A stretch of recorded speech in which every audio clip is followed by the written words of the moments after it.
お付き合いいただき I've asked Tezuka-san to join me again due to the fact that at this year's E3, we're taking on the unprecedented challenge of announcing 2 new Super Mario Bros. Games at once.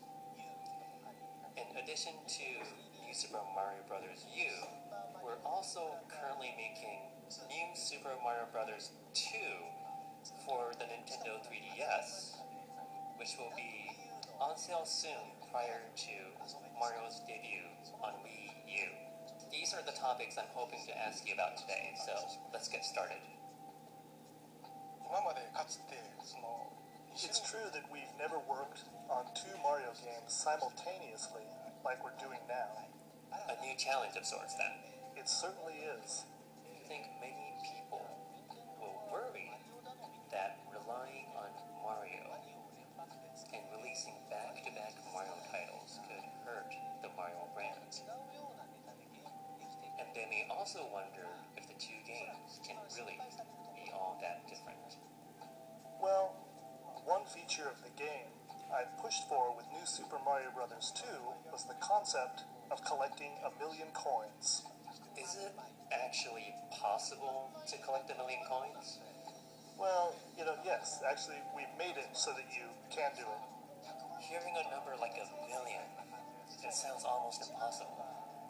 I can imagine collecting 10 or 20,000 coins, but 1,000,000 coins is hard for me to get my head around. Well, I really want people to play this game for a long time. Mario games have always been a bit of plugging away at the same course again and again, and before you know it, 6 months or even a year has passed. We talked about ways we could expand on the idea even further to find something that would keep people coming back potentially forever, and that became the idea behind collecting 1,000,000 coins. Once we had that, we thought it would be best to tie all the other elements of the game into that 1,000,000 coin concept. And we also wanted to use Street Pass, a feature that didn't previously exist, to allow players to exchange data and challenge one another. And since gathering coins is a focus, we think this will make players want to gather more coins than the other players. We've also included a mode that I think will have a lot of value for players who enjoy constantly pushing themselves and, to improve. This is called Coin Rush, and it's where you only have, one player. One Mario, right? Oh, that's right, one Mario. And in this mode, making one mistake means game over, right? That's right. There's no room for mistakes. What's more, in this maze you'll play 3 courses chosen at random from courses you've completed in the main game. The goal in this mode is to see if you can clear those 3 courses back to back without losing a Mario. And you don't know which order the 3 courses will appear until you start playing. That's right. Rather than playing through the game normally, then going back a bit to replay past levels, you have to overcome a challenge that's been chosen for you. Once, players get used to the game, I'll think they find this mode really challenging and exciting. So, it tests your Mario improv skills in a way. Plus, the fact that a single mistake means game over should keep players on the edge of their seats. You don't just have a stock of extra lives. And that's what I think makes it a bit different from what we've done before with Mario. The game is also filled with the various ways to earn a lot of coins at once. To help you eventually collect 1,000,000 coins. Exactly, and these new effects are pretty hard to miss. They all involve a lot of coins appearing at once, so the game may feel a bit different from previous Mario titles. You've also included a 2-player mode this time, right? Can you talk about that? Well, the 4-person multiplayer on the Wii version was so much fun, and we did include a mode on the Nintendo DS game that 2 people could play. But, having 2 people play together created a lot of hurdles on the processing side.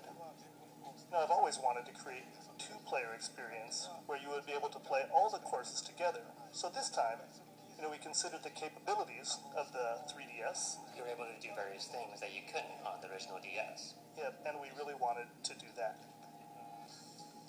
実際どうですか、その2人で How have you found the experience of playing with someone nearby, but on two different screens?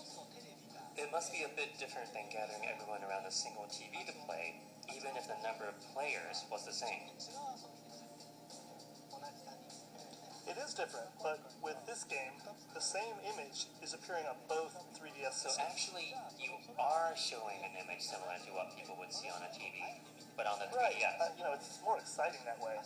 I get it. It's much more fun to be able to see the person you're playing with. If you let players have different screens on their systems, they get separated from each other right away, unless they're really trying not to. How does playing a game with two people on the 3DS actually feel? Is it much different from playing a game on your own? I think so. More than anything, you end up wanting to work together to clear the game, as opposed to simply, trying to take each other down. The screen you're playing on, of course, is much smaller than a TV, which can make playing together that much more of a challenge. You really end up needing to talk and look out for each other as you play. Please give a few words to our fans about the first-time experience of making two Mario games at the same time. Making these games, developing them, has been a lot of fun.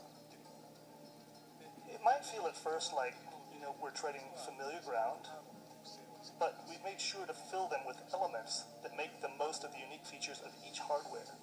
This has really made an impression on the people we've had evaluating the game so far, and I really hope people have a chance to play both games and compare for themselves. Both games have their defining characteristics, so while they share the Mario label and some of their fundamental elements, we tried hard to make them so that playing one title will never prevent the player to try the other, to make sure each title stands on its own. It's my hope that people will play the games as thoroughly as they can. And, we really want people to enjoy them to the fullest. Thanks very much. Thank you very much.